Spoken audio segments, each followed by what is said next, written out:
Hello hello hello, welcome back to Kingish. तो आज हम लोग आए हैं यहाँ पे कंप्यूटर नेटवर्क्स की यूनिट 2 को कवर कर रहे हैं। यूनिट 1 के नोट्स और पूरा टॉपिक हमने कवर करके ऑलरेडी डाल दिया है, आप जाके चेकआउट कर सकते हैं और उसकी प्लेलिस्ट भी मैंने डाल दूंगा डिस्क्रिप्शन पे। तो बिना टाइम वेस्ट कर यूनिट 2 स्टार्ट करते हैं। यहाँ पे सबसे पहले हमारे पास टॉपिक है error detection and error correction. ठीक है, टाइप्स ऑफ एरर। यहाँ पे बहुत सारे एरर्स होते हैं, 3 तरह के मेजरली। पहला होता है सिंगल बिट एरर, मतलब कि जिसमें एक बिट करप्ट हो। मल्टीपल बिट्स एरर, जिसमें एक से ज़्यादा बिट करप्ट हो। बर्स्ट एरर, जिसमें कंजिक्यूटिवली बिट्स करप्ट हो, मतलब कि इसमें आप सेंटर ने भेजा 101010, ठीक है, जो डब्बे में बना है, ठीक है, उतना सही था। लेकिन जो रिसीवर के पास पहुंचे उसमें देखो चेंज हो गई, बिट 010 हो गया 101 की जगह। ठीक है, तो ये कंजिक्यूटिवली मतलब कि लगातार बिट्स में बदलाव हुए हैं, इसलिए इसको कहते हैं बर्स्ट एरर एक साथ। ठीक है, फिर आता है हमारे पास पैरिटी चेक। पैरिटी चेक किस लिए होता है? ऑड और इवन चेक करने के लिए, मतलब कि ये चेक करने के लिए कि हमने जो सेंडर ने भेजा है वो रिसीवर के पास सही पहुंचा है कि नहीं, इसलिए हम लोग पैरिटी चेक का यूज़ करते हैं। ठीक है, इसको हम लोग VRC भी कहते हैं, वर्टिकल रिडंडेंसी चेक। ठीक है, इसमें 2 तरह की चेकिंग होती है, एक होती है इवन पैरिटी, एक होती है odd parity. Even parity, odd parity मतलब देखो ज़्यादा कुछ तो नहीं है इसमें, ठीक है, और ना इसके बारे में ज़्यादा बताया गया है, तो इसलिए हम लोग इवन पैरिटी पे ज़्यादा फोकस करेंगे। ऑड पैरिटी इतना पूछा भी नहीं जाता।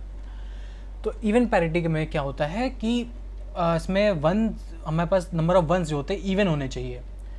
आप सेंटर ने जो भेजा है उसमें आप काउंट करो, नंबर ऑफ वंस आपको मिलेंगे इवन 1 2 3 4, 4 1 है, इसलिए इसकी इवन पैरिटी है। तो हम क्या करेंगे, हमारे पास जो सेंटर की बिट्स थी उसमें हम लोग 0 अपेंड कर देंगे। 0 शोज इवन पैरिटी, मतलब कि नंबर ऑफ वंस इवन है। ठीक है, अगर ऑड होते नंबर ऑफ वंस तो उसमें हम लोग 1 अपेंड करते हैं। ठीक है, देखो अभी पता चलेगा। तो ये हमारे पास जो ओरिजिनल बिट थी 10101010 इतनी थी। ठीक है, इसके बाद मैंने काउंट किया कितने नंबर ऑफ वंस है, 4 नंबर ऑफ वंस है, तो मैंने क्या किया, इवन है तो आगे 0 एक अपेंड कर दिया। इससे क्या शो रहा है कि इवन नंबर ऑफ वंस आ रहे हैं। ठीक, लेकिन रिसीवर के पास अगर पहुंचता है, वहाँ पे बिट चेंज होगी हमने जो भेजी थी, और वहाँ पे फिर भी इवन पैरिटी पहुंचती है, तो ये तो गलत हो गया ना। मतलब जब रिसीवर के पास पहुंचा तो उसने देखा कि even number of funds even होने चाहिए, जब उसने काउंट किया उसको तो ऑड मिले, तो मतलब वो रिजेक्ट कर देगा इस केस में। ठीक है, फिर अगर एक केस आता है जब सेंटर के पास 1 2 3 है नंबर ऑफ वंस, ठीक है, तो उसमें हम लोग क्या करेंगे, 1 ऐड कर देंगे। हम लोग लास्ट में 1 अपेंड कर दिया, इससे क्या शो हो रहा है, इससे ऑड पैरिटी शो हो रही है। तो अगर रिसीवर के पास सेम वही पहुंचा, उसने देखा कि ऑड नंबर ऑफ वंस होने चाहिए, उसने काउंट किया ऑड ही मिले, तो एक्सेप्ट कर लेगा। फिर यहाँ पे एक केस आता है कि अगर सेंडर ने 1010 भेजा, ठीक है, और ये इवन है, तो इसलिए उसने 0 अपेंड कर दिया आगे। लेकिन रिसीवर के पास सिर्फ 000 पहुंचा, तो भी वो 0 ही अपेंडेड रहेगा। ठीक है, तो मतलब उसमें तो 0 है, ठीक, मतलब इवन होना चाहिए, बट इसको ये एक्सेप्ट कर लेगा। मतलब ध्यान से सुनो, बात सुनो। जहाँ पे सेंडर ने 1010 भेजा, ठीक है, रिसीवर के पास 0000 पहुंचा, ठीक है, वो फिर भी इसको एक्सेप्ट कर लेगा क्योंकि वो 0 को इवन काउंट करता है। ठीक है, ये एक एरर है, उसको ऐसे नहीं करना चाहिए था। इसीलिए हम लोग आए हैं, शिफ्ट होते हैं 2D पैरिटी पे। 2D पैरिटी को हम लोग कहते हैं LRC, लॉन्गिट्यूडनल रिडंडेंसी चेक। इसमें क्या होता है, हमारे पास बिट्स दी होती है, हम इसको 2 पार्ट में तोड़ लेते हैं 8 बिट के फॉर्म पे। फिर उसको क्या करते हैं, हम दोनों ऐड करते हैं उसको अगर हम लोग ऐड करेंगे, देखो पूरी बिट्स दी थी हमारे पास 16 बिट्स, उसको हमने 8 के पेयर में तोड़ ली। जब तोड़ा उसको मैंने ऐड किया, तो ये आया एक सम जनरेट होके। ठीक है, 100 जो भी आया पूरा एक सम आया। मैंने क्या किया, इनिशियल जो हमारे पास डेटा था, ये इनिशियल डेटा, उसमें ये जो सम वाली वैल्यू थी उसको सीधा सीधा अपेंड कर दिया लास्ट में। ठीक, और ये पूरा डेटा, अपेंडेड डेटा, हमने रिसीवर को भेज दिया। अब जब रिसीवर के पास पहुंचा तो रिसीवर ने क्या किया, उसको जो इनिशियल वैल्यूज़ थी उसको उसने फिर से ऐड किया। उसने 8 का पेयर बना के उसको फिर से ऐड किया स्टार्टिंग से, और उसने चेक किया कि रिसीवर के पास जो सम आ रहा है क्या वो सेंडर के भेजे हुए सम से इक्वल है। अगर इक्वल होगा तो वो एक्सेप्ट कर लेगा, अगर नहीं इक्वल होगा तो वो रिजेक्ट कर देगा। ठीक है, आई होप समझ आ गया होगा। अब आते हैं हम लोग यहाँ पे चेक सम के कंसेप्ट पे। चेक सम का कंसेप्ट क्या होता है, चेक सम में वी यूज वंस कॉम्प्लीमेंट। ठीक है, हम लोग वंस कॉम्प्लीमेंट यूज करते हैं बेसिकली। वंस कॉम्प्लीमेंट क्या होता है, अगर 1 लिखा है तो उसको 0 कर देंगे, अगर 0 लिखा है तो उसको 1 कर देंगे। ठीक है, देखो कैसे। यहाँ पे मेरे पास दो मतलब वही 16 बिट की डिजिट 16 बिट्स दिए हुए हैं, मैंने उसको 8-8 के पेयर में डिवाइड कर लिया। जो हमने यहाँ पे ऊपर काम किया था उसको मैंने ऐड कर लिया, सेम तरीके से मैंने ऐड कर लिया, मेरे पास रिजल्ट आया। उस रिजल्ट को मैंने वंस कॉम्प्लीमेंट कर दिया, मतलब जो सम आया मेरे पास इसको मैंने वंस कॉम्प्लीमेंट कर दिया। तो क्या हो गया, 1 1 1 था तो 0 0 0, फिर 0 0 0 था तो 1 1 1, 1 0 था तो 0 1 हो गया। ठीक है, फिर ये जो कॉम्प्लीमेंटेड वाला आया ना सम, इसको मैंने लास्ट में अपेंड कर दिया। ठीक, बस और कुछ नहीं किया, बस जो सम आया उसको मैंने कॉम्प्लीमेंट करके लास्ट में अपेंड कर दिया, बस कॉम्प्लिकेट नहीं करना है। तो अभी पूरा मैं सेंडर जो है रिसीवर को भेजेगा।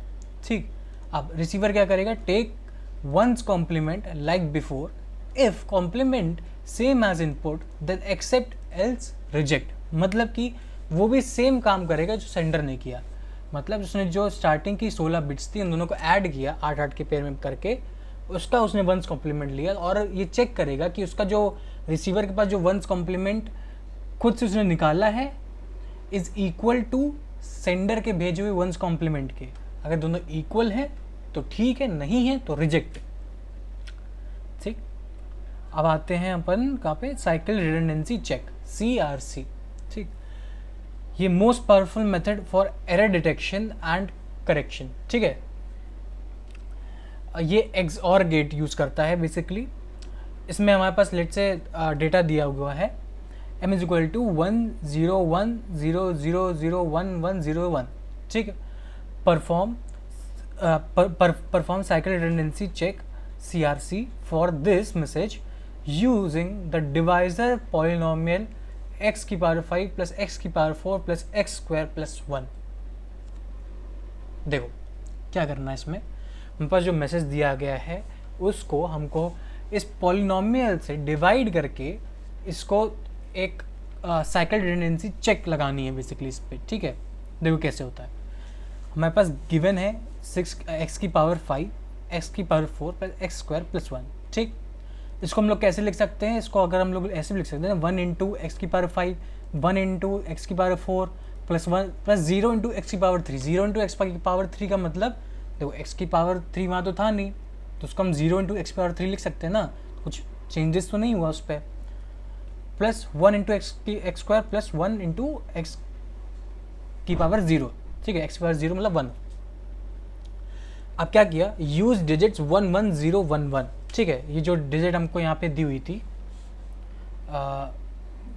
यहाँ पे हमने जो डिजिट ली है, ये जो आई है 1 1 0 1 1, ये जो डिजिट्स आई है हमारे पास x के कोफिशिएंट्स वाली, उसको हमने लिखा एक्सट्रैक्ट करके 1 1 0 1 1। ठीक है, फिर क्या किया, जितनी हाईएस्ट डिग्री है उतने पॉलिनोमियल के उतने ज़ीरो लगा दो। मतलब अगर यहाँ पे x की वैल्यू 5 है तो इसके आगे x की वैल्यू, तो इसके आगे 5 ज़ीरो बढ़ा दो, मतलब कि 1 0 1 0 0 1 1 0 1। ठीक है, इसके आगे 5 ज़ीरो हमने बढ़ा दी क्योंकि x की पावर हाईएस्ट 5 गई थी।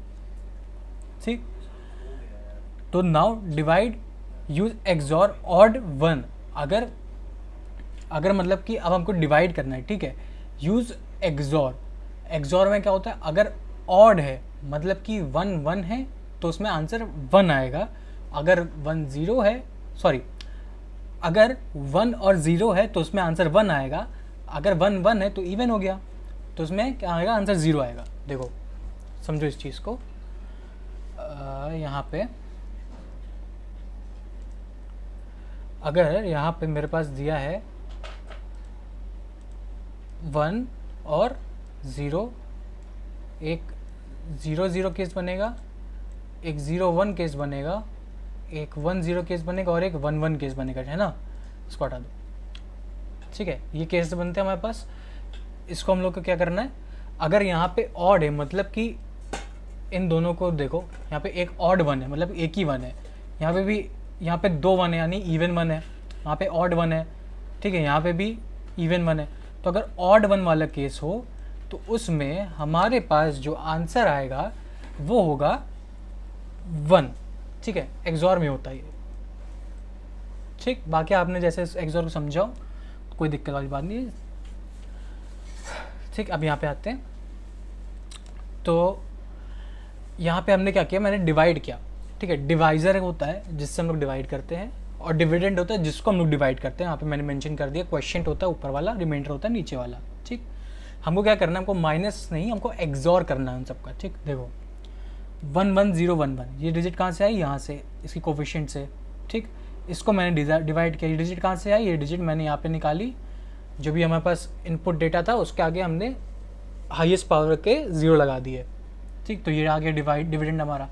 डिवाइड कैसे किया इसको, अब देखो 11011 1 टाइम्स अगर गया पहला, ठीक है, तो क्या आएगा 11011, ठीक।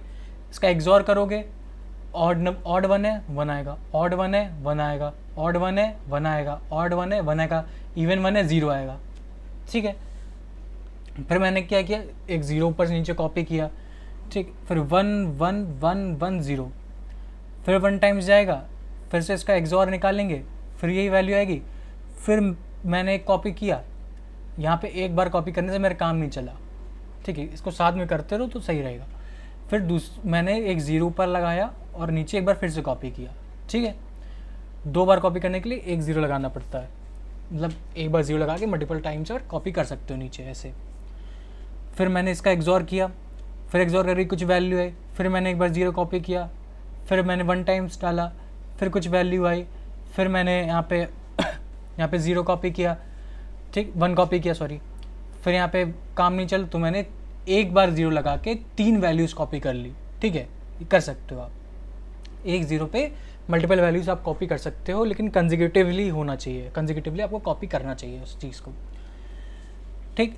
इतना आ गया। फिर मैंने इसको 1 टाइम फिर से डिवाइड किया, फिर से एक्सॉर लिया, तो फिर से कुछ वैल्यू आई, फिर से मैंने 0 लगा दिया, फिर से 2 वैल्यूज़ कॉपी कर ली, फिर 0 आ गया, फिर मैंने 1 टाइम्स भेजा, 1 टाइम्स हो गया, फिर से 1 टाइम डिवाइड किया, इस बार कुछ रिमाइंडर आया ये, क्योंकि आगे का आप कुछ कॉपी तो नहीं कर सकता ऊपर से नीचे, तो लास्ट रिमाइंडर जो बचा यही बचा मेरे पास, ठीक है।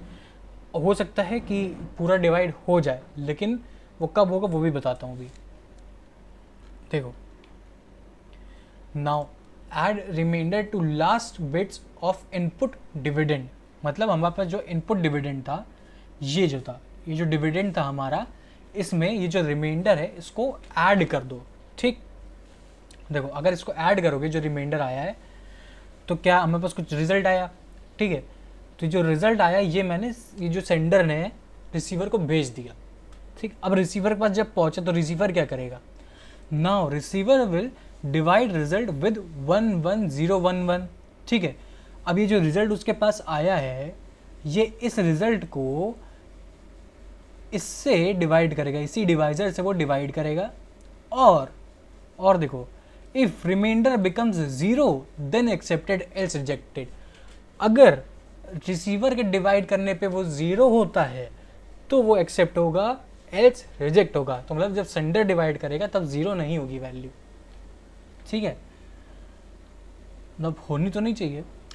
तो यहाँ पे आता है फ्लो कंट्रोल। क्या होता है फ्लो कंट्रोल, मतलब receiving end speed is less than sender speed, मतलब कि आप माल बेचते जा रहे हो, बेचते जा रहे हो, लेकिन अगर रिसीवर एंड पे उतनी कैपेसिटी नहीं है कि वो उतनी फास्ट स्पीड से वो एक्सेप्ट कर पाए आपका डेटा, तो वहाँ पे कंजेशन होने लगेगा, ठीक है, वहाँ पे ट्रैफिक बढ़ने लगेगा। तो इसको ऐसे समझ सकते हो, यहाँ पे लेट्स से यहाँ पे एक सेंडर है, यहाँ पे एक रिसीवर है। अगर सेंडर बेचता जा रहा है,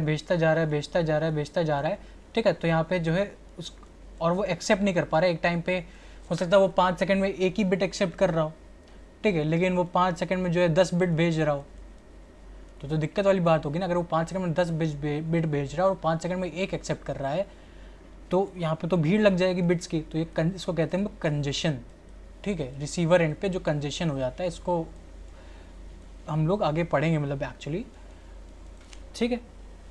देखो अब यहाँ पे वापस आते हैं, तो ये चीज़ थी हमारी फ्लो कंट्रोल की, रिसीविंग एंड की स्पीड कम हो सेंडर स्पीड से, इस चीज़ को हम कहते हैं फ्लो कंट्रोल। एरर कंट्रोल क्या होता है, combination of both error detection and error correction, ठीक है, दोनों के कॉम्बिनेशन को हम लोग एरर कंट्रोल कहते हैं, ठीक है। अभी ऊपर हम लोगों ने एरर डिटेक्शन वगैरह पढ़ा है। It ensures that the data received at receiver and is same as a sender send, obviously. Error detection process in which the receiver informs the sender about any damaged or lost frame sent during transmission. मतलब कि एक process होता है जिसमें receiver inform करता है sender को कि कोई भी डैमेज या लॉस्ट फ्रेम हो तो उसका कोई रीट्रांसमिशन करा जाए. अब यहाँ पे आता है एक एरर करेक्शन. ठीक है, एरर करेक्शन क्या होता है? Refers to transmission of those frames by the sender. मतलब कि उन फ्रेम्स का रीट्रांसमिशन करना बेसिकली जो कि लॉस्ट हो गए हो या फिर करप्ट हो गए हो. ठीक है, उसको करेक्ट करना कहते हैं, मतलब एरर करेक्शन कहते हैं. अब एक क्वेश्चन आता है यहाँ पे, flow control versus error control. ठीक है, तो उसको आप एक्सप्लेन कर सकते हो. फ्लो कंट्रोल बेसिकली होता है जिस पे कंजेशन हो, स्पीड कम हो और सेंडर की स्पीड ज़्यादा हो, ये सबसे. ठीक है, और एरर कंट्रोल होता है बेसिकली ये चीज़ कि combination of both error detection and error correction. इसमें आप एरर डिटेक्शन एक्सप्लेन करो, एरर करेक्शन एक्सप्लेन करो, और पूरा मिला के एंड में आप लिख सकते हो कि एरर कंट्रोल है ये. फिर आता है स्टॉप एंड वेट प्रोटोकॉल. ठीक, देखो ये क्या होता है. ये बेसिकली करेक्शन की नीड्स होती हैं. इसमें हमारे पास स्टॉप एंड वेट प्रोटोकॉल में transmit one frame at a time. Basically ये एक जो सेंडर होता है एक फ्रेम एक टाइम पे भेजता है. ठीक है, और जो साइज ऑफ सेंडर होता है वो होते हैं वन फ्रेम का. मतलब कि जो सेंडर होता है वो खाली एक फ्रेम भेज सकता है और जो रिसीवर होता है वो सिर्फ एक फ्रेम एक्सेप्ट कर सकता है एक बार में. ठीक है, अब जब एक सेंडर एक फ्रेम भेजता है तो रिसीवर को उसकी एक्नॉलेजमेंट भेजनी पड़ती है. एक्नॉलेजमेंट का मतलब है रिसीवर को ये बताना पड़ता है सेंडर को कि हाँ भाई तुमने जो मेरे को बेंटेन की घड़ी भेजी हो वो मेरे पास पहुंच गई है. ठीक है, अब आता है हमारे पास retransmit some frame if no acknowledgement.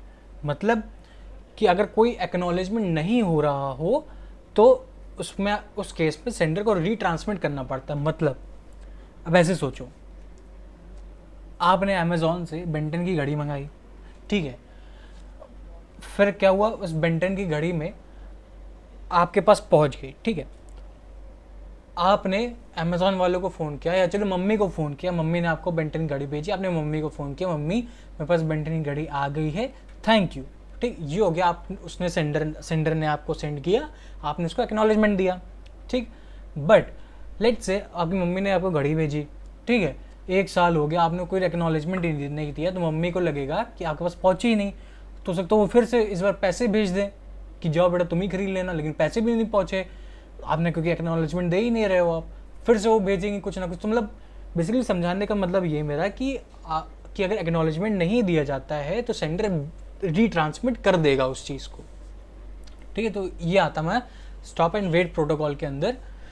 इसी में इसकी क्या होती है, poor efficiency as only one frame is sent at a time. मतलब एक अगर देखो 100 फ्रेम्स है लेट से. ठीक है, तो एक फ्रेम अगर भेजेगा तो बहुत टाइम लगेगा. ठीक है, इसलिए इसकी एफिशिएंसी कम होती है और स्पीड कम होती है. ठीक है, इसमें कोई सर्चिंग सॉर्टिंग एल्गोरिथम यूज़ नहीं होती क्योंकि एक फ्रेम एक बार में भेज रहा है. ठीक है, सॉर्टेड ऑर्डर में ही होता है. नेक्स्ट है हमारे पास गो बैक एन प्रोटोकॉल. ठीक है, यहाँ पे क्या होता है, सेंड्स मल्टीपल फ्रेम्स. पहले क्या होता है, हम लोग एक फ्रेम भेज रहे थे, अब हम लोग मल्टीपल फ्रेम्स भेज सकते हैं. ठीक, K is equal to number of bits required to represent window size. मतलब कि हमारे पास जो विंडो की साइज होनी चाहिए, विंडो साइज का मतलब होता है कितनी बिट्स एक बार में भेज रहे हैं हम लोग.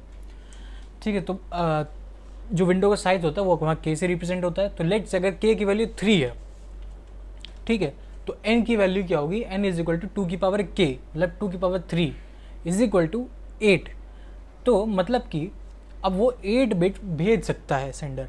ठीक है, sender window size equal to N-1 is equal to 2 की पावर K-1 के बराबर है. मतलब N-1 होनी चाहिए सेंडर की विंडो साइज. सेंडर का विंडो साइज होता है वो होता है N-1. ठीक है, तो जो N-1 होता है उसकी वैल्यू जो 2 की पावर K-1 के बराबर आएगी वही तो होगी. सोच के देखो, तो अगर N-1 N की वैल्यू हमारे पास है 2 की पावर K रख दी, -1 कर दिया, सेम है.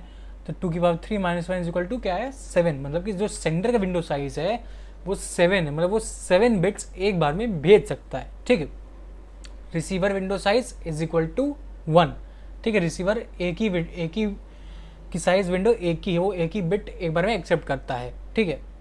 पैकेट्स इन ऑर्डर, पैकेट्स हमेशा आपके ऑर्डर में ही पहुंचेंगे, मतलब अब समझो, ठीक है। यहाँ पे मतलब था कि जो सेंडर है वो 8 बिट्स भेज सकता है, ठीक है। कैपेसिटी उसकी 8 बिट्स 8 बिट्स की है, मतलब कि number of bits required to represent the window side is equal to 8, ठीक। अब जो सेंडर की विंडो साइज है वो सेंडर 7 बिट्स भेज रहा है एक बार में, ठीक। और रिसीवर एक बिट एक्सेप्ट करेगा। देखो कैसे, 1 2 3 4 5 6 7 तक सेंडर क्या करेगा, के की वैल्यू मतलब 3 है, ठीक है। तो 3 पेयर में वो भेजेगा वैल्यू। देखो कैसे,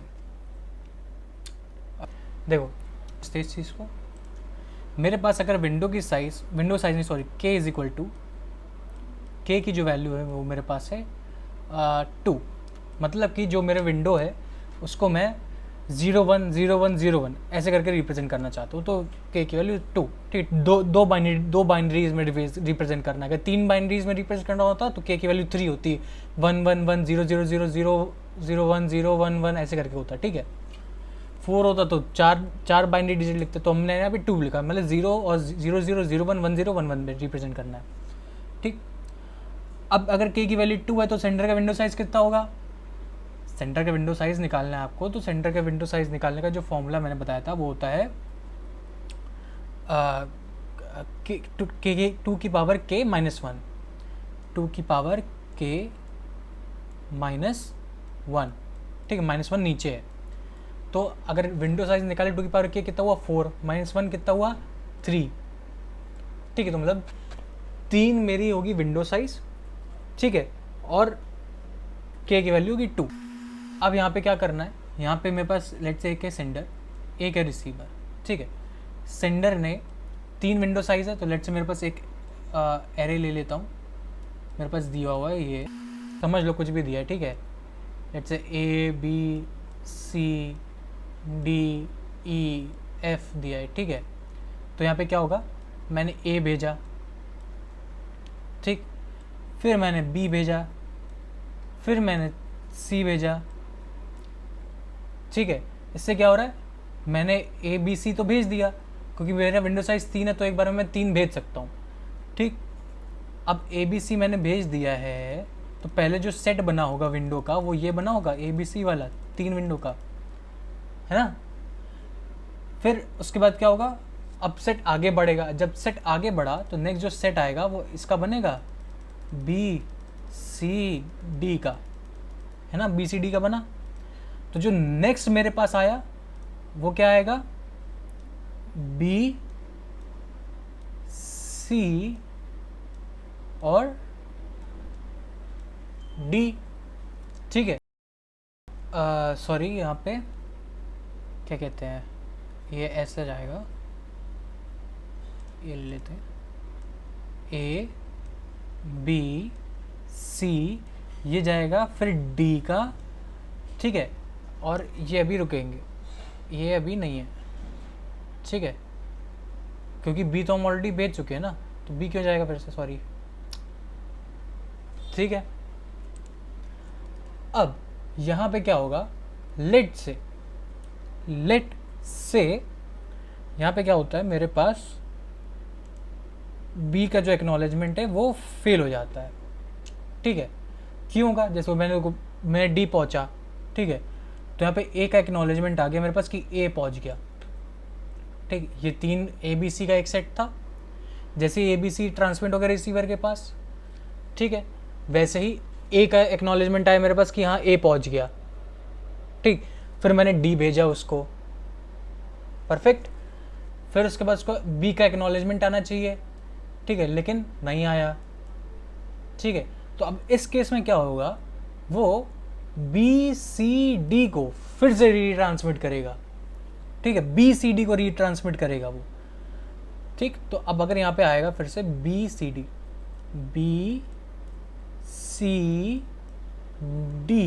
यहाँ पे रीट्रांसमिट हुआ है, और बी सी डी ही क्यों हुआ है, क्योंकि जो हमारी विंडो थी वो एक आगे मूव कर गई थी, इसीलिए बी सी डी वो वापस से उसी विंडो से मूव होगा। बी सी डी ए का तो एक्नॉलेजमेंट आ गया, तभी तो विंडो आगे बढ़ी। ठीक है, विंडो आगे बढ़ गई, अब बी की बारी एक्नॉलेजमेंट देने की, तो हमने डी पुश कर दिया, लेकिन बी का एक्नॉलेजमेंट नहीं आया तो वो फिर से बी सी डी भेजेगा। ठीक है, इस बार का बी का एक्नॉलेजमेंट आ जाएगा, फिर विंडो एक आगे बढ़ेगी, फिर से सी का एक्नॉलेजमेंट मांगेगा। समझ रहे हो, ये ऐसे काम करता है। नहीं समझ में कोई बात नहीं, मैं इसका सेपरेट वीडियो बना के भेज दूंगा, मेरे को कमेंट्स सेक्शन में बता देना। ठीक है, अभी यहाँ पे जो नेक्स्ट है हमारे पास आता है हमारे पास सिलेक्टिव रिपीट प्रोटोकॉल। ठीक है, सिलेक्टिव रिपीट प्रोटोकॉल क्या होता है? Send multiple frame at a time, जैसे पहले भेज रहे थे। ठीक है, sender window size equal to 2 की पावर k-1। ठीक है, सेम है यहाँ पे। Receiver window size is equal to 2 की पावर k-1, मतलब कि जो सेंडर के विंडो साइज है इज इक्वल टू रिसीवर की भी विंडो साइज है। ठीक है, मतलब कि जितना हमने भेजा वो एक ही बार में सब रिसीव कर सकता है। k is equal to 3, so n is equal to 8। n के पे ना जाओ, कोई दिक्कत वाली बात नहीं है। Cumulative acknowledgement independent negative acknowledgement, मतलब कि यहाँ पे होता है cumulative acknowledgement plus independent acknowledgement, मतलब कि यहाँ पे जो फ्रेम लास्ट है वही भेजेगा। मतलब कि आपने ए बी सी, ठीक है, तीनों एक साथ भेज दी रिसीवर को। अब जो रिसीवर है वो आपको एक्नॉलेजमेंट सिर्फ सी का भेजेगा। ठीक है, इससे सेंडर को ये पता चल जाएगा कि बाकी जो ए और बी है वो पहुंच गए इसके पास सेफली। यहाँ पे अब आता है हमारे पास sliding window concept. Sliding window में क्या होता है? हमारे पास एक विंडो होती है, ठीक है, उसको स्लाइड कराना होता है। बेसिकली यहाँ पे देखो एक विंडो हमको दिख रही होगी 0 और 1 पे। ठीक है, अब ये इसने 0 भेजा, 1 भेजा। ठीक है, तो अब वो सामने जो एक्नॉलेजमेंट भेजेगा वो 2 का एक्नॉलेजमेंट भेजेगा। वो इसलिए क्योंकि रिसीवर के पास भी वही बिट्स होती है और जो सेंटर इसके पास होती है। ठीक है, अब जैसे कि सेंटर ने भेजा 0 1, तो रिसीवर भेजेगा अब 2 भेजना, तो 2 और 3 भेजेगा। वो अब कहेगा कि मुझे 4 भेजना, 4 और 5 भेजेगा, ऐसे करके चलेगा। ठीक है, अब इन केस यहाँ पे अगर कोई एक्नॉलेजमेंट फेल हो जाता है, ठीक है, जैसे 0 और 1 हमने भेज दिया तो उसने 2 का एक्नॉलेजमेंट मांगा, हमने 2 की बिट भेजी लेकिन वो फेल हो गई। ठीक है, बट 3 पहुँच गया। ठीक, तो वो भेजेगा 2 का एक्नॉलेजमेंट फिर से कि मेरे को 2 रिसीव ही नहीं हुआ, तो इस केस में हमको फिर से 2 और 3 भेजना पड़ेगा। ठीक है, बस ये होता है स्लाइडिंग विंडो कंसेप्ट। फिर आता है हमारे पास media access protocol, multiple access control भी कहते हैं, मतलब इसको मल्टीपल एक्सेस कंट्रोल भी कहते हैं। मीडिया एक्सेस प्रोटोकॉल क्या होता है? ये होता है random access protocol, control access protocol और चैनलाइजेशन प्रोटोकॉल। 3 पार्ट में डिवाइड होता है। ठीक है, इसके फ्लो चार्ट आप देख सकते हो उसमें। इसके अंदर अभी हम घुसते हैं। मल्टीपल एक्सेस प्रोटोकॉल होता क्या है? If dedicated link is not present between sender and receiver, then multiple stations can use single channel simultaneously. मतलब कि अगर कोई डेडिकेटेड लिंक नहीं प्रेजेंट है एक सेंडर और रिसीवर के बीच में, इसको ऐसे समझ सकते हो कि अगर यहाँ पे एक सेंडर है, ये एक रिसीवर है, ठीक है, और ऐसे है। ठीक है, ये सेंडर है, ये रिसीवर है, ठीक, ये भी एक सेंडर है, ये भी एक रिसीवर है। ठीक है, तो अगर इस सेंडर के पास इस रिसीवर को भेजने के लिए कोई अलग से कोई मतलब लिंक नहीं है, तो वो क्या करेगा? वो इसी रास्ते में जो ऑलरेडी प्री एग्जिस्टिंग है उसी से डेटा भेजेगा। ठीक है, बस यही लिखा है। तो if dedicated link is not present between sender and receiver, then multiple stations can use single channel. ठीक है, मल्टीपल स्टेशन से सिंगल चैनल यूज कर रहे थे, हेंस मल्टीपल एक्सेस कंट्रोल भी इज यूज। ठीक है, इसलिए मल्टीपल एक्सेस कंट्रोल यूज होता है। रैंडम एक्सेस प्रोटोकॉल क्या होता है? All stations have same priority and hence any stations can send data any time. Random access protocol में क्या होता है? जितने भी आपके पास मल्टीपल ऐसे स्टेशन है जिसके पास सेम प्रायोरिटी होती है, कोई भी कभी भी डेटा भेज देता है। ठीक है, there is no fix time of sending data, कोई फिक्स टाइम नहीं होता है। There is no fix time sequence of station sending data in random transmission, मतलब कि कोई स्पेसिफिक सीक्वेंस नहीं होता डेटा भेजने का, रैंडमली कोई भी कभी भेज देता है कोई भी डेटा। अब आता है अलोहा। ठीक है, ये 1970 में बनाया गया था। ठीक है, इसका फुल फॉर्म होता है advocates of Linux open source हवाई एसोसिएशन, हवाई। ठीक है, फिर आता है ये क्या होता है basically, originally designed for wireless LANs, ठीक है, but is also applicable for shared medium, ठीक है। प्योर अलोहा क्या होता है, स्टेशन वेट्स फॉर एक्नॉलेजमेंट, इसमें स्टेशन एक्नॉलेजमेंट के लिए वेट करता है। If no acknowledgement the station waits for random time called back off time and resends the data. मतलब कि अगर सामने से कोई एक्नॉलेजमेंट नहीं आया तो जो सेंडर है वो एक रैंडम टाइम के लिए वेट करेगा, जिसको हम लोग बैक ऑफ टाइम कहते हैं, एंड उसके बाद वो रीसेंड करेगा data. Different station wait for different time, ठीक है, इसीलिए इससे कोलिजन डिक्रीज भी हो जाता है, ठीक। स्लॉटेड अलोहा क्या होता है, स्लॉटेड अलोहा में बेसिकली हम लोग टाइम से डिवाइड कर देते हैं, टाइम डिवाइडेड इनटू स्लॉट्स, ठीक है। Sending of data allowed only at beginning of the slot, मतलब कि जो डेटा हम लोग भेजता है इंसान, मतलब जो इंसान के मतलब जो सेंडर होता है जो डेटा भेजता है उसको स्पेसिफिक टाइम स्लॉट्स दिए जाते हैं कि इतनी देर में आपका डेटा यहाँ पहुँच के एक्नॉलेजमेंट आना चाहिए, इतनी देर में आपका डेटा यहाँ पहुँचेगा, इतनी देर में यहाँ पहुँचेगा, मतलब एक पर्टिकुलर टाइम स्लॉट्स में डिवाइड कर दिया जाता है चैनल्स को, ठीक है। Sending of data allowed only at the beginning of this slot, ठीक है, स्टार्टिंग में ही आप डेटा भेज सकते हो, ठीक है, उसके बाद बीच में कभी नहीं।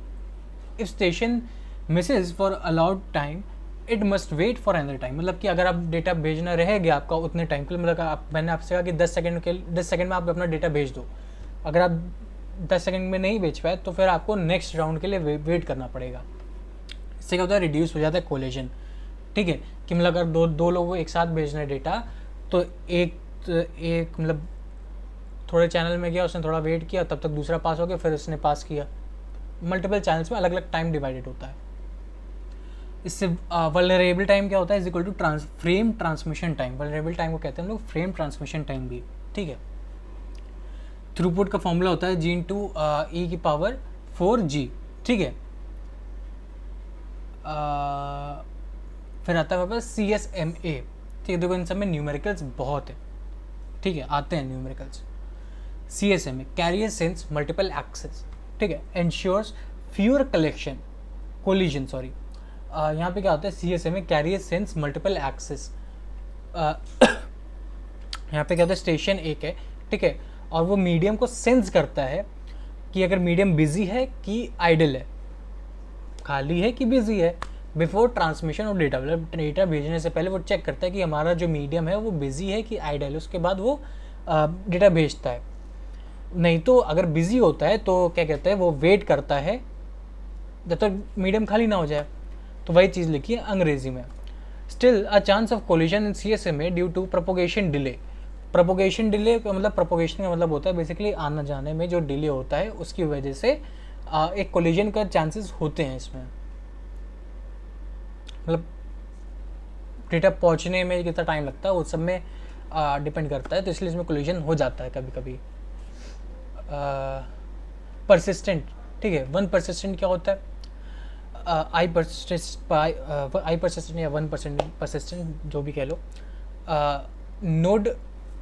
Node sense the channel if idle sends the data, ठीक है, मतलब कि अगर देखो जो नोड होती है वो सेंस करता है चैनल, अगर आइडल होता है तो ही वो डेटा सेंड करता है, ठीक। If not idle then continuously checks for the medium while it's idle, ठीक है, अगर आइडल नहीं होता तो कंटिन्यूसली चेक करता रहता है कि मीडियम हमारा आइडल है कि नहीं है, ठीक है। ये जो परसिस्टेंट और CSMA ये सब किस में आता था, ये सब आता है आपका इसमें रैंडम एक्सेस प्रोटोकॉल में, ठीक है।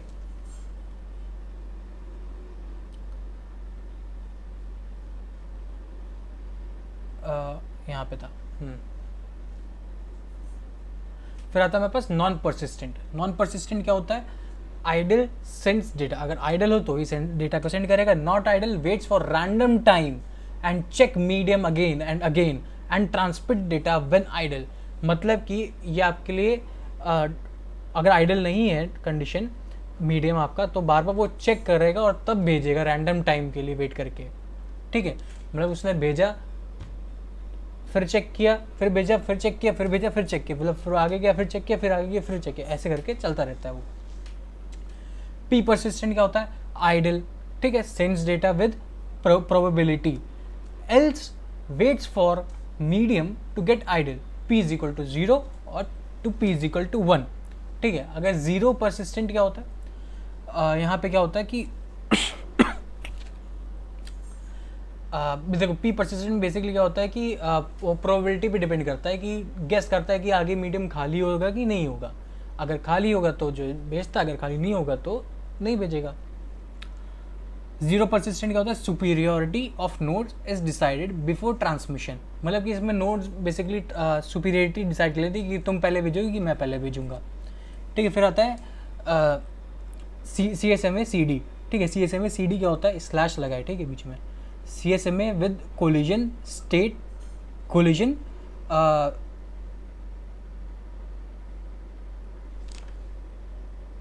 ठीक है।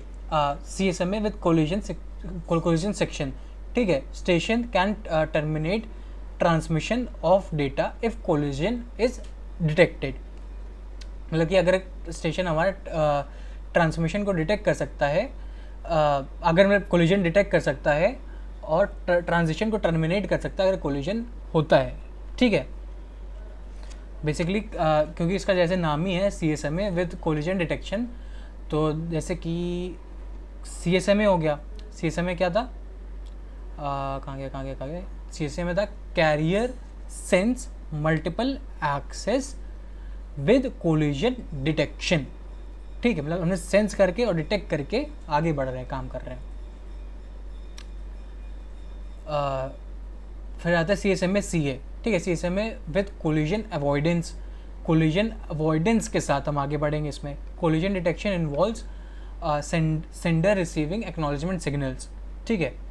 If there is one acknowledgement signal then data is sent successfully, अगर एक एक्नॉलेजमेंट होता है, सिग्नल होता है, तो डेटा मतलब कि सक्सेसफुली पहुंच गया है।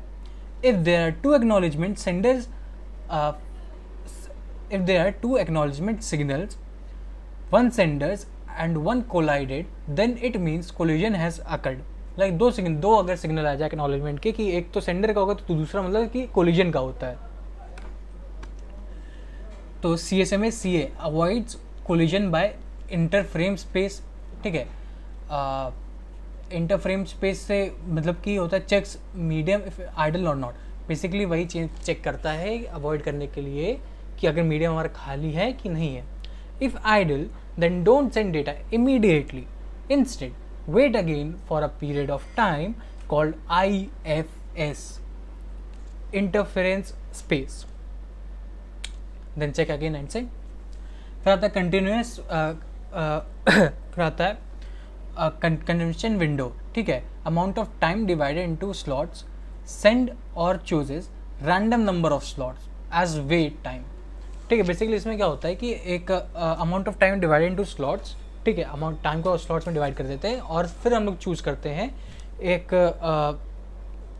कि हमको कितने टाइम के लिए वेट करना है, रैंडम टाइम के लिए वेट करना है, एंड उसके बाद हम लोग डेटा भेजते हैं अपना।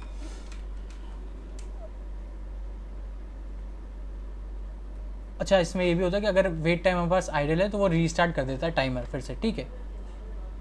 एक्नॉलेजमेंट से हम अवॉइड कर सकते हैं कैसे, sender retransmit data if acknowledgement is not received before time out, ठीक है। अगर टाइम आउट से पहले एक्नॉलेजमेंट नहीं आता तो फिर से भेज दो। फिर आता है controlled access protocol, all station consult one another to find which station has right to send, basically all station consult each other, मतलब कि आपस में बात कर लेते हैं कि तुम भेजोगे कि मैं भेजूँ, बस। फिर आता है हमारे पास रिजर्वेशन मेथड। रिजर्वेशन मेथड क्या होता है, station makes reservation before sending data, after reservation interval is over the data station sends over during the, मतलब बेसिकली क्या होता है कि हमारे पास देखो यहाँ पे डेटा स्टेशन है, ठीक है। Data station 1, data station 2, data station 4, जितने डेटा स्टेशन है उतने ही जो है वो रहेंगे, नंबर ऑफ चैनल्स रहेंगे। अब देखो डेटा स्टेशन 1 है, ठीक है, तो इसीलिए वहाँ पे उसने जो रिजर्वेशन किया है भेजने के लिए, उसने वहाँ पे 1 कर दिया कि मुझे डेटा भेजना है। जो 2 है उसने वहाँ पे 1 कर दिया कि मुझे भी डेटा भेजना है। जो 4 है उसने वहाँ पे 1 कर दिया कि मुझे भी डेटा भेजना है। 3 और 5 0 है, मतलब कि 3 और 5 चैनल फ्री है, अभी वहाँ पे किसी को कोई डेटा नहीं भेजना है। If they are N station then they are exactly N reservation mini slots, ठीक है। बेसिकली कि दे आर, अगर एन रिजर्वेशन है तो वहाँ पे N number of mini slots होंगे। फिर आता है हमारे पास पोलिंग मेथड। पोलिंग मेथड क्या होता है, one device designed as primary station, ठीक है, एक डिवाइस हमारे पास प्राइमरी स्टेशन की तरह रहती है, other device designed as secondary station, और जो दूसरी डिवाइस होती है वो सेकेंडरी स्टेशन की तरह डिजाइंड होती है। All data exchanges must be done through primary devices, जो भी डेटा है वो प्राइमरी डिवाइसेस के थ्रू डेटा एक्सचेंज होना चाहिए, ठीक है। इसके दो फंक्शन होते हैं, सेलेक्ट फंक्शन और पोलिंग फंक्शन। जो सेलेक्ट फंक्शन होता है उसमें क्या होता है, used when primary wants to send data, ठीक है। सेलेक्ट फंक्शन को यूज करते हैं जब प्राइमरी को डेटा सेंड करना होता है। प्राइमरी क्या, प्राइमरी यहाँ पे जो कि प्राइमरी स्टेशन और सेकेंडरी स्टेशन की बात हो रही है। जब प्राइमरी स्टेशन को डेटा सेंड करना होता है तो वो सेलेक्ट फंक्शन यूज करता है when primary station want to receive data. Polling function हम लोग तब यूज करते हैं जब रिसीव करना होता है प्राइमरी फंक्शन को। और select function selects the station to which it wants to sends and receive acknowledgement. मतलब कि बेसिकली स्टेशन जो सेलेक्ट फंक्शन होता है वो स्टेशन को चूज करता है कि किस स्टेशन में हमको भेजना है और वहाँ से एक्नॉलेजमेंट लेना है, ठीक है। पोलिंग फंक्शन क्या करता है, polls to nodes if they want to send, if node want to send then send data, else send negative acknowledgement. मतलब कि अगर वो सारे चैनल्स के पास जाता है और पूछता है कि भाई तुमको भेजना है कि नहीं। अगर जिसको भेजना होता है वो कह देता है येस तो वो एक्नॉलेजमेंट दे देता है, अगर नहीं भेजना होता तो वो नेगेटिव एक्नॉलेजमेंट दे देता है, ठीक है। अब आते हैं हम लोग टोकन पासिंग पे। टोकन पासिंग क्या होता है, station organize in a ring, basically ring type topology होती है, उसी में अरेंज होता है, ठीक है।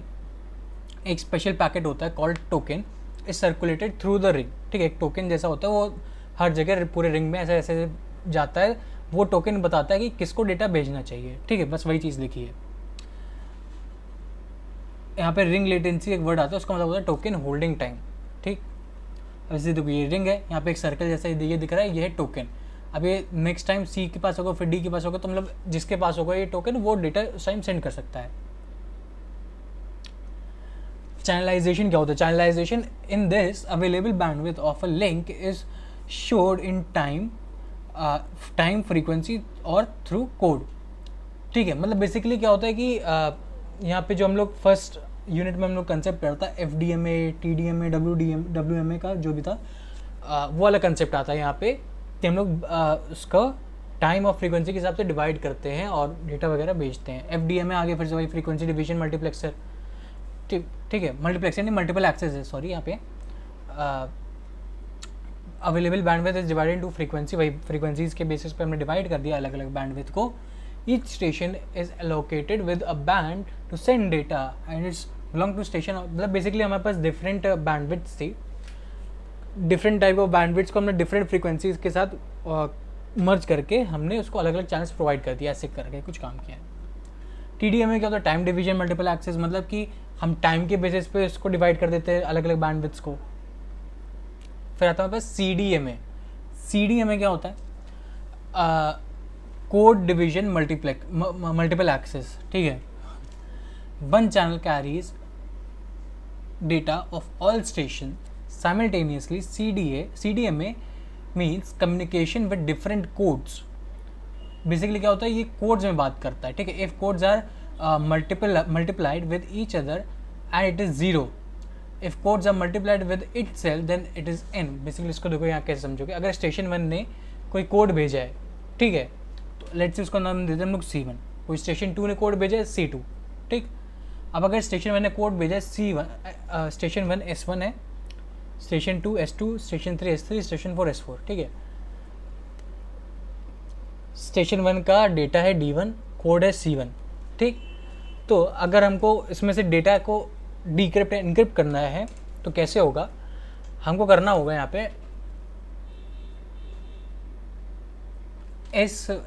S1 ब्रैकेट में D1 इंटू C1, ठीक है, plus D2 into C2 plus D3 into C3 plus D4 into C4 are transmitted in single channel. मतलब कि ये जितनी भी वैल्यूज़ है ये सब एक सिंगल चैनल में ट्रांसमिट करी गई हैं,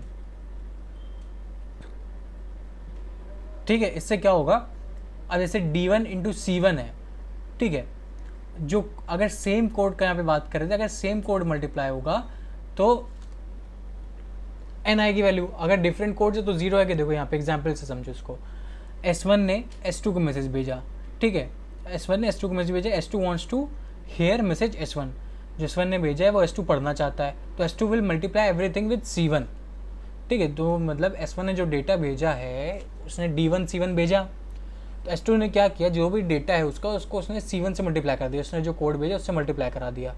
तो क्या हुआ उससे, D1 into C1 plus D2 into C2 plus D3 into C3 plus D4 into C4 और पूरे को C1 से मल्टीप्लाई करा दिया, ठीक। उसके बाद जब आगे थोड़ा सॉल्व किया हमने तो हमको आप पता चलेगा कि C1 इंटू C2 एक केस बनेगा, सॉरी C1 इंटू C1 एक केस बनेगा, ठीक है, C1 इंटू C2 एक केस बनेगा, C1 इंटू C3 बनेगा, C1 इंटू C4 बनेगा, ठीक है। अब जैसे हमने ऊपर पढ़ा कि C1 इंटू C1 हो तो n आएगी वैल्यू, C1 इंटू कुछ और हो तो 0 आएगी वैल्यू, तो जितनी भी वैल्यूज ये सब 0 हो जाएंगी एक्सेप्ट C1 इंटू C1, ठीक है। अभी 4 कैसे आए, 4 मैंने एज्यूम कर लिया कि लेट से C1 इंटू C1 की वैल्यू 4 आ रही है लेट से, तो आंसर होगा हमारे पास 4 इंटू D1। उसके बाद now divide by number of station, 4 into D1 आ गया हमारे पास, एक डेटा आ गया, ठीक है, एक डिकोडेड डेटा आ गया हमारे पास, उसको हमको क्या करना है, जितने भी स्टेशन थे उससे डिवाइड कर दो उतने नंबर से। तो एज्यूमिंगली यहाँ पे हमारे पास 4 ही वो स्टेशन थे तो हमने 4 से ही डिवाइड कर दिया, तो हमारे पास डेटा क्या है D1, ठीक है। बस इतना ही था। देखो इस पर एक चीज़ और समझ सकते हो कि लेट से ज़रूरी नहीं यहाँ पे 4 हो तो यहाँ पे भी 4 ही आए, यहाँ पे हो सकता है 6 आ जाए और यहाँ पे 6 इंटू D1/4 हो जाए, ठीक है। तो आपको जो भी रेशियो वगैरह में जो भी डिवाइड करके आएगा तो आपको वो लिखना पड़ेगा, ठीक। तो इसी के साथ होती है हमारी यूनिट नंबर 2 ख़त्म CN की, ठीक है।